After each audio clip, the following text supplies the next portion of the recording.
많은 성도들이 내가 예수님을 잘 믿으려면 내가 뭔가를 좀 더 열심히 더 많이 해야 된다는 생각을 가지고 있어요. 예를 들면 내가 예수 잘 믿으려면 교회도 예배도 더 많이 나가야 될 거고 헌금도 더 많이 해야 될 것 같고 기도도 더 열심히 해야 될 것 같고 전도도 열심히 해야 될 것 같고 내가 뭔가를 열심히 많이 해야 예수를 더 잘 믿게 되지 않을까라는 생각을 은연중에 가지고 있습니다. 그 생각은, 그 말은 반은 맞고 반은 틀린 겁니다. 반이 맞다라는 의미가 뭐냐 하면 분명히 내가 예수를 믿고 또 잘 믿게 되면 전에 안 하던 것들을 하기 시작해요. 열심히 하고 많이 하는 건 분명히 맞습니다. 근데 반이 틀렸다라는 말의 의미가 뭐냐 하면 그걸 내가 하는 게 아니라는 거예요. 누가 하는 거죠? 내 안에 계신 주님이 하시는 겁니다. 이 비밀을 모르는 사람들은 뭔가를 열심히 많이 하는데 지쳐요. 피곤해요. 시험 들어요. 하지만 이 비밀을 아는 사람은 굉장히 많이 열심히 하는데 행복해요. 나는 여러분들이 이 비밀을 아는 사람들이 될 수 있기를 간절히 소망합니다. 아멘. 그래서 여러분들에게 오늘은 우리 신앙의 아주 기본적인 이야기부터 시작해서 믿음이 뭔지, 하나님이 우리에게 진짜 원하는 게 뭔지를 좀 하나하나 풀어가 보려고 하는데 질문으로 시작해 볼게요. 여러분들 생각에 여러분들은 모두 예수 믿는 사람이 되었는데 언제부터 예수 믿는 사람이 됐는지 한번 돌아보면서 질문의 답을 한번 해보세요. 4가지 보기가 있습니다. 언제부터 우리가 예수 믿는 사람이 되었을까? 1번, 교회에 나오기 시작하면서부터. 2번, 내가 교회에 등록해서 등록교인이 되면서부터. 3번, 세례를 받고 나서부터. 4번, 내가 교회에 직분을 받고 직분자가 되어서 봉사하면서부터. 여러분 생각에 1번, 2번, 3번, 4번 중에 몇 번이 답인 것 같아요? 우리는 언제부터 예수 믿는 사람이 된 걸까요? 1번. 손 한번 들어봅시다. 1번 손 들어보세요. 교회에 나오기 시작하면서 예수 믿는 사람이 됐다. 예, 손 들이시고. 2번. 그래도 교회에 등록하고 내가 예수 믿는 사람이 된 거지. 네, 좋아요. 3번. 세례 받고 내가 예수 믿는 사람이 된 거다. 예, 손 드셨고요. 4번. 교회 직분자가 되어서 봉사하면서 내가 예수 믿는 사람이 된 거다. 예, 좋습니다.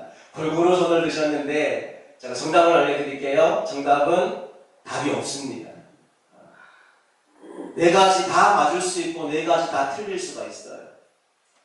예수를 믿는 건 여기 나온 이것과는 아무 상관이 없는 겁니다. 그러면 예수는 언제부터 믿기 시작한 거냐? 우리의 신앙생활이 언제부터 시작된 거냐? 성경은 이렇게 말합니다. 예수님을 영접하는 순간부터 우리는 예수 믿기 시작한 거예요. 교회 나오자마자 예수를 영접했으면 그 사람은 그때부터 예수 믿은 거예요. 세례 받고 나서 예수님 영접했으면 그 사람은 그때부터 예수 믿기 시작한 거예요. 예수를 믿는 믿음의 시작은 예수님을 영접하는 겁니다. 이건 제 얘기가 아니고 요한복음에 나오는 예수님 이야기입니다. 요한복음 1장 12절을 같이 읽어봅시다. 영접하는 자, 곧 그 이름을 믿는 자들에게는 하나님의 자녀가 되는 권세를 주셨으니. 성경에 뭐라고 말하느냐 하면요, 영접하는 자가 믿는 자고 그 사람이 하나님의 자녀다라고 얘기합니다. 믿음 생활은 예수님을 영접하는 것으로부터 시작됩니다. 그렇기 때문에 내가 믿는 사람이 되었다라는 증거를 한번 되봐라. 그러면 뭘 해야 돼요? 예수님이 내 안에 계신 것, 그게 우리가 예수 믿는 사람이 되었다는 증거입니다. 로마서 8장 9절 말씀을 보니까 이렇게 기록되어 있어요. 만일 너희 속에 하나님의 영이 거하시면 너희가 육신에 있지 않고 영에 있나니 누구든지 그리스도의 영이 없으면 그리스도의 사람이 아니라. 그 사람이 누구든지 간에 교회를 몇 년을 다녔든지 간에 몇 대째 예수 믿는 신앙의 가문에 태어난 사람에 상관없이 누구든지 그리스도의 영이 없으면 그리스도의 사람이 아니다 라고 분명히 말씀하고 있어요. 또 고린도후서 13장 5절은 이렇게 말합니다. 함께 읽어볼게요. 너희는 믿음 안에 있는가? 너희 자신을 시험하고 너희 자신을 확증하라. 예수 그리스도께서 너희 안에 계신 줄을 너희가 스스로 알지 못하느냐? 그렇지 않으면 너희는 버림받은 자입니다. 우리가 스스로 내가 믿음 안에 있는 사람인지 아닌지를 시험해 볼 수 있고 확정할 수 있대요. 그 시금석이 되는 게 뭐냐 하면, 그 기준이 되는 게 뭐냐 하면, 예수 그리스도가 내 안에 계신 것을 진짜로 알고 있느냐. 그것이 우리가 예수 안에 있는 사람인지 아닌지를 확정하고 시험해 볼 수 있는 도구라고 분명히 우리에게 말씀하고 있어요. 그렇기 때문에 내가 지금 예수 믿는 사람이 되었다면 분명히 내 안에는 누가 계신 거예요? 예수님이 계신 겁니다. 여러분에게 묻고 싶어요. 여러분 모두 예수 믿는 사람 맞습니까? 아멘. 그럼 여러분 안에 누가 계신 거예요? 예수님이 계신 겁니다. 그러면 제가 또 다른 질문을 해볼게요. 여러분 안에 예수님이 계신데 예수님과 여러분이 싸우면 누가 이길까요? 여러분 안에 계신 예수님과 여러분이 같이 싸움이 붙으면 누가 이길 것 같아요? 예수님 여러분에게 성경 좀 읽어라 말씀하시고, 기도 좀 해라 말씀하시고, 전도 좀 열심히 해야지 말씀하시고 말씀하시는데, 그 말씀하시는 예수님이 이겨요? 예수님 안 할래요, 못 할래요, 힘들어요 하는 여러분이 이겨요? 누가 이길 때가 많아요? 내가 이길 때가 훨씬 많아요.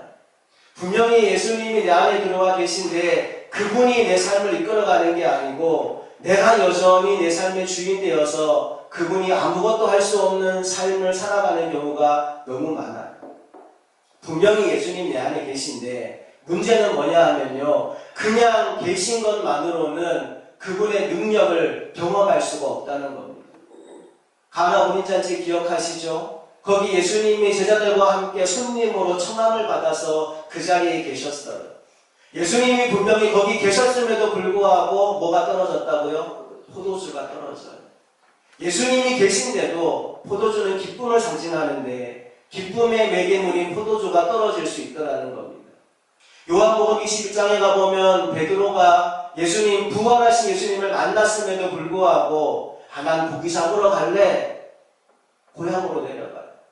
그리고 밤새도록 고기를 잡습니다. 그때 예수님이 어디 계셨느냐 하면 해변가에 서 계셨어요. 그러니까 베드로는 예수님 앞에서 고기를 잡은 겁니다. 몇 마리 잡았어요? 네, 밤새도록 한 마리도 못 잡았어요. 분명히 예수님이 거기 서 계신데도 불구하고 물고기 한 마리 못 잡았어요. 예수님이 그냥 계신 것만으로는 아무런 능력이 없다는 겁니다. 언제 우리가 그분의 능력을 경험하느냐? 읽어볼래요? 그리스도가 내 인생의 주인이 되실 때.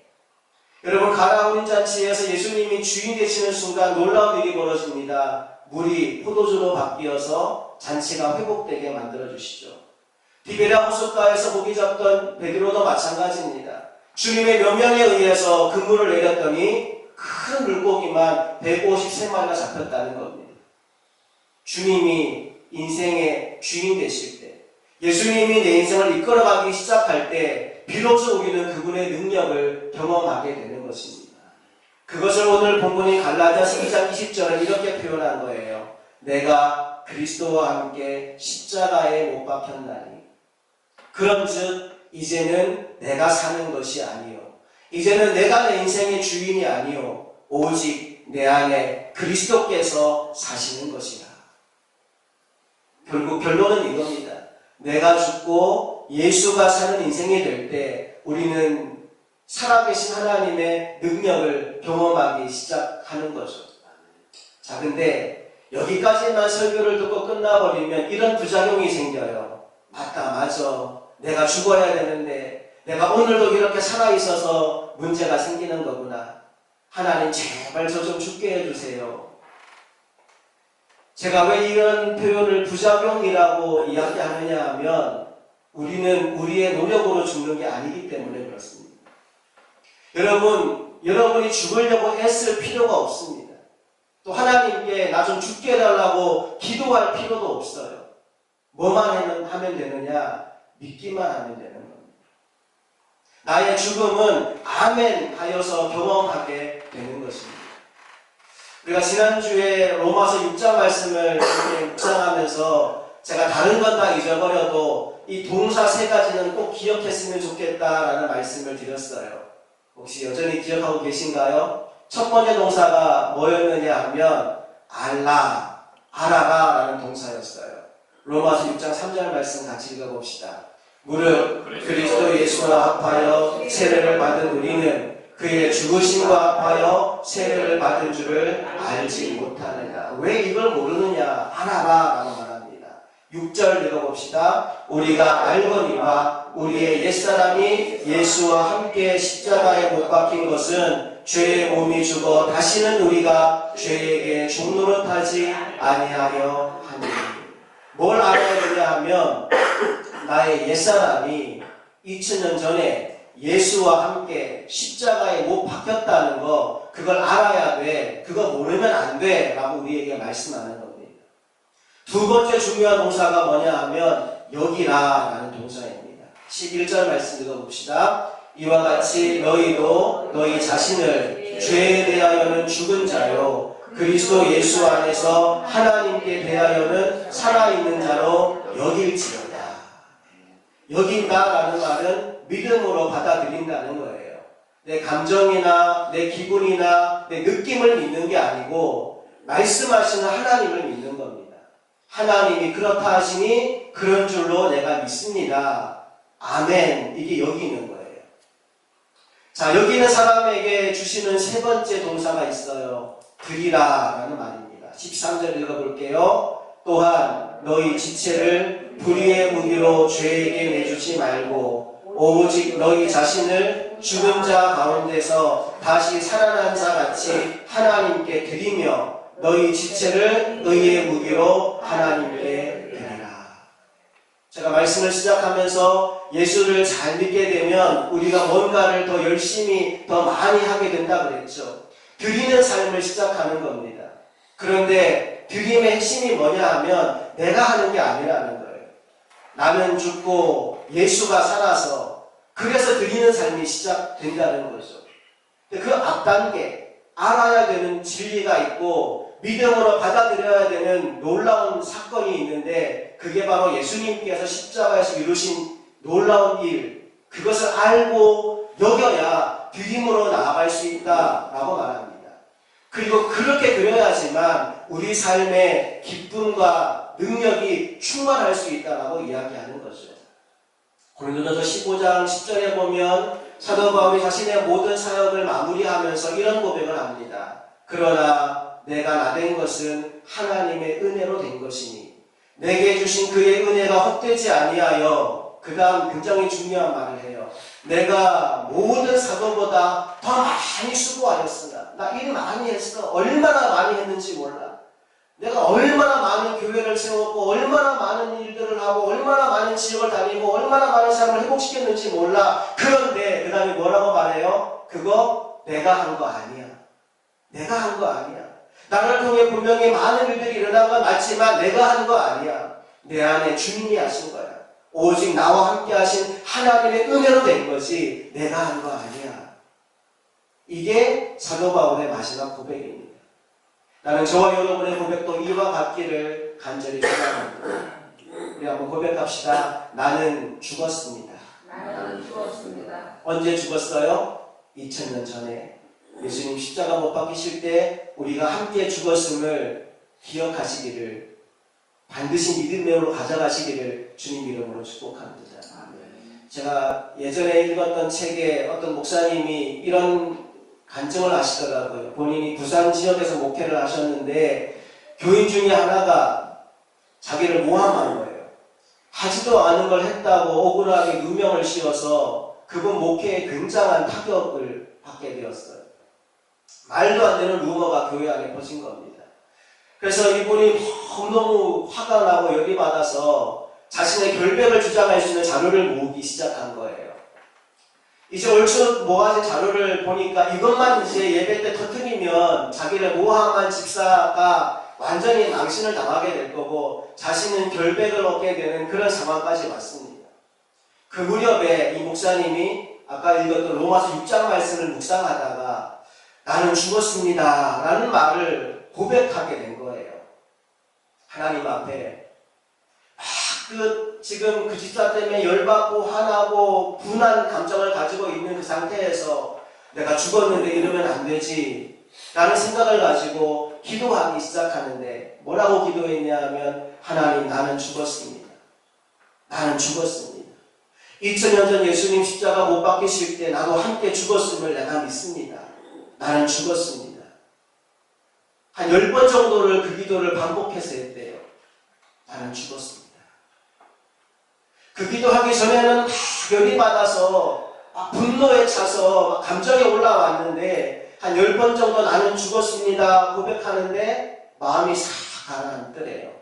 진짜 죽음이 임한 것처럼 마음이 평안해지더래요. 그 평강 가운데 이렇게 한 번 더 기도합니다. 하나님 아버지의 마음을 내게 주십시오. 하나님의 마음을 내게 주십시오.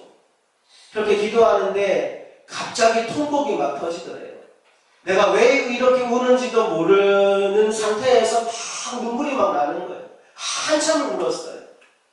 그리고 나서 이제 한참을 울고 하나님께 물어봐요. 하나님, 제가 왜 이렇게 울고 있나요?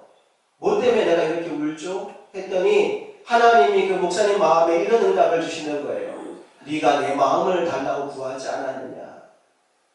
목사를 무너뜨리려고 거짓된 소문을 퍼뜨리는 그 집사를 바라보는 내 마음이 통곡이고, 그 교인, 그 양떼를 사랑하지 못하고 그 양을 잡겠다고 온갖 자료를 모으고 자신의 결백을 주장하기 위해서 화가 나서 울그락불그락하는 목사를 바라보는 내 마음이 통곡입니다. 내가 어찌 통곡하지 않을 수 있겠느냐.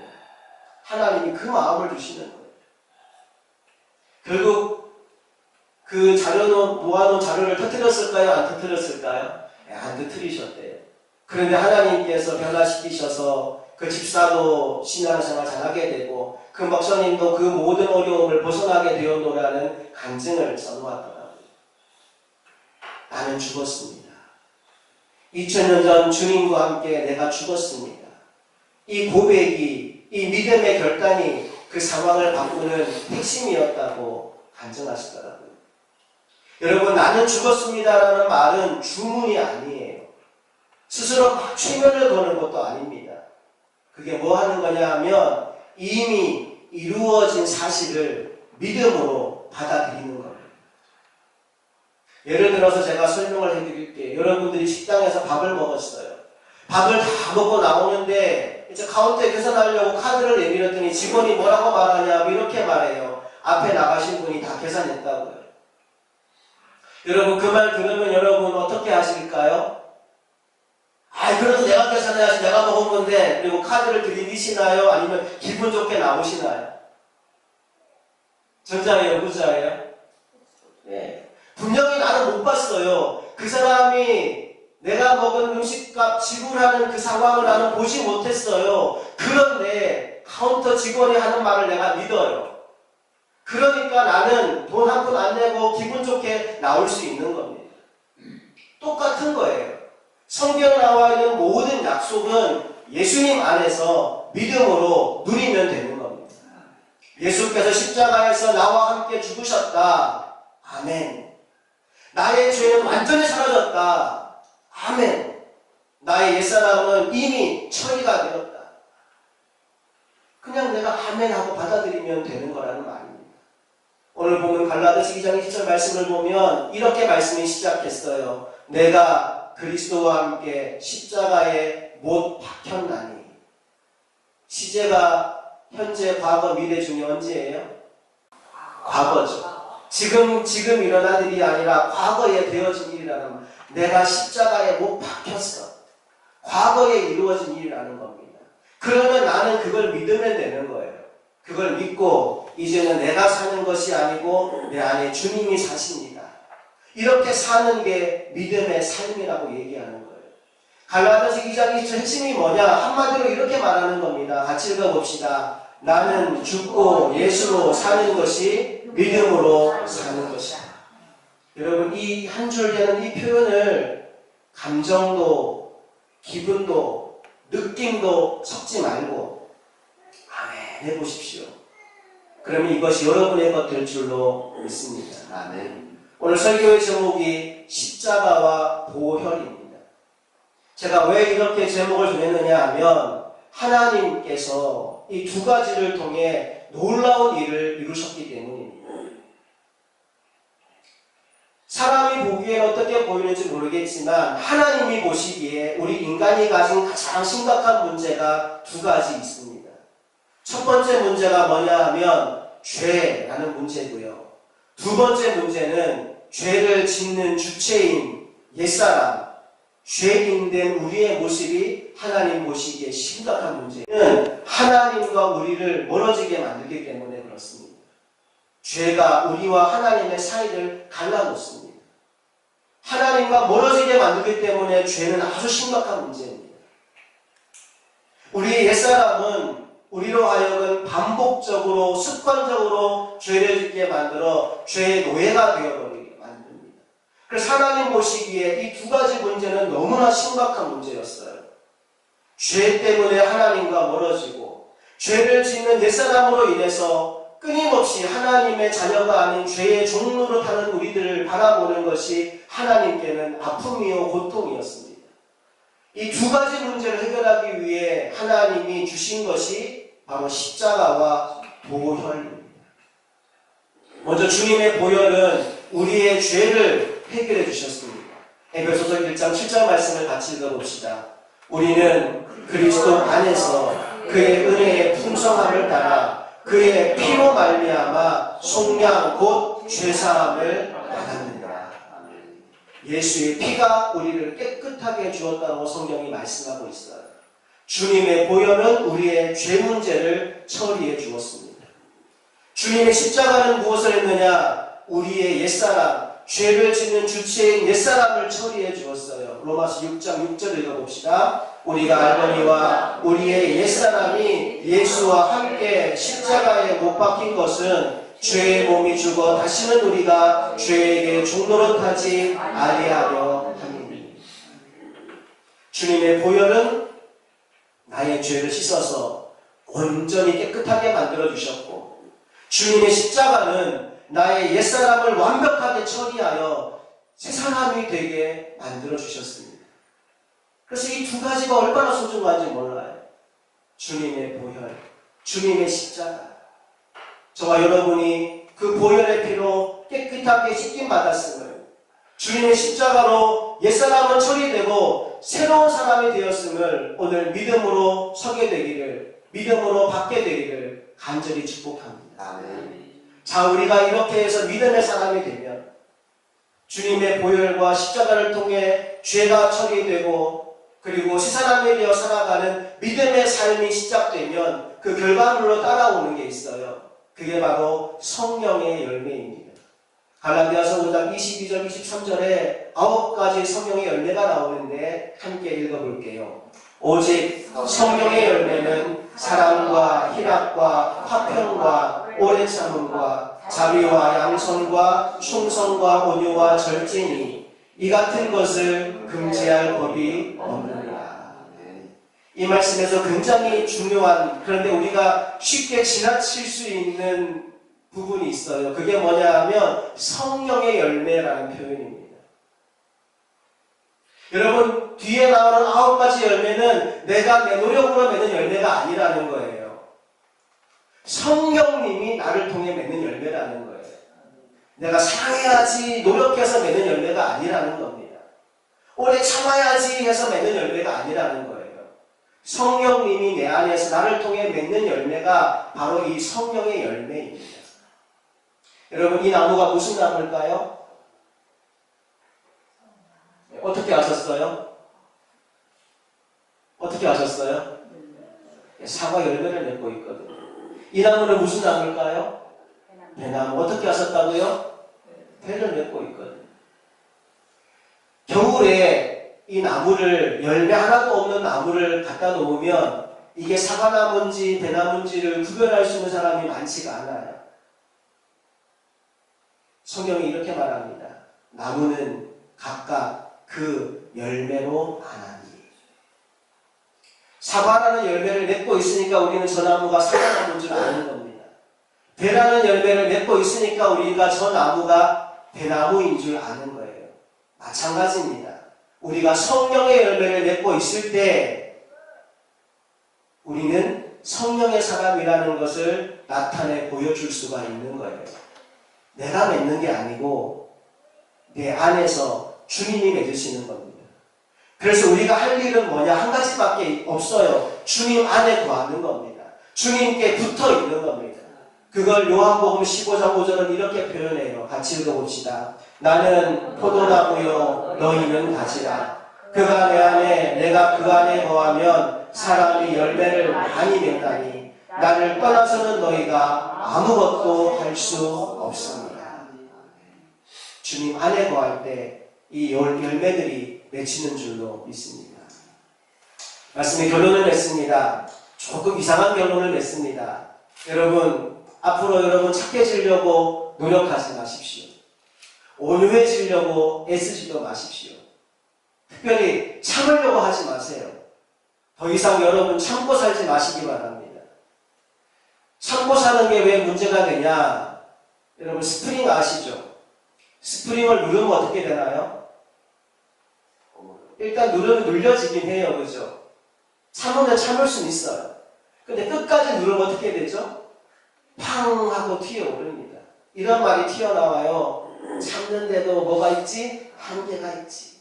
지렁이도 밟으면 뭐예요? 꿈틀해. 폭발해버려요. 참고 참다가 어느 순간 팡 하고 폭발해버려요. 그러니까 참고 살지 마십시오. 그냥 이 말씀을 믿음으로 받으세요. 내가 그리스도와 함께 십자가에 못 박혔나니 그런즉 이제는 내가 사는 것이 아니요 오직 내 안에 그리스도께서 사시는 것이야. 내가 믿기만 하면 그분의 인내가, 그분의 온유가, 그분의 사랑이, 그분의 성품이 흘러나오기 시작하는 겁니다. 누가 저에게 목사님 어떻게 그렇게 온유하세요? 라고 묻는다면 저는 이렇게 대답할 거예요. 내가 아니고요. 내 안에 주님이 온유하신 분이십니다. 누가 여러분에게 권사님 어떻게 그렇게 사랑이 많으세요? 라고 물으면 뭐라고 대답하시게요? 내가 아니고요. 내 안에 주님이 사랑이 많으신 분이십니다. 집사님, 지사님 어떻게 그렇게 성품이 좋으세요? 뭐라고 대답해요? 내가 아니고요.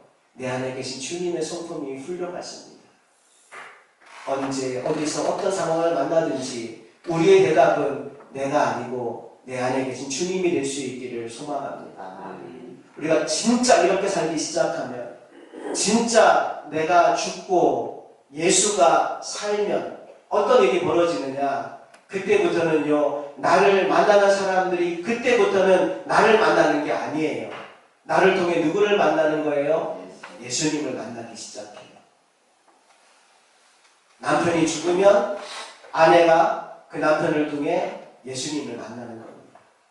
아내가 죽으면 그 아내를 통해 남편이 예수님을 만나는 거예요. 부모가 죽으면 그 부모를 통해 자녀들이 예수님을 만나는 거예요. 교회 안에 성도들이 다 내가 죽고 예수가 살면 교회에 와서 분명히 성도들을 만나고 돌아갔는데 너무너무 기쁘고 좋은 게 누구 만나고 간 거니까? 예수님 만나고 간 거니까. 교회 올 때마다 행복한 거예요. 예배할 때마다 즐거운 거예요. 다시 가고 싶어서 정말 견딜 수가 없는 거예요. 거기 가면 주님을 만날 수 있으니까. 나는 저와 여러분이 그런 인생 될 수 있기를 간절히 소망합니다. 내가 죽고 예수가 살아서 나를 만나는 모든 사람들이 이제부터는 나를 만나지 않고 내 안에 계신 예수님을 만나게 만드는 그런 삶을 살아가는 우리 모두가 되기를 주님 이름으로 축복합니다. 함께 기도하시겠습니다.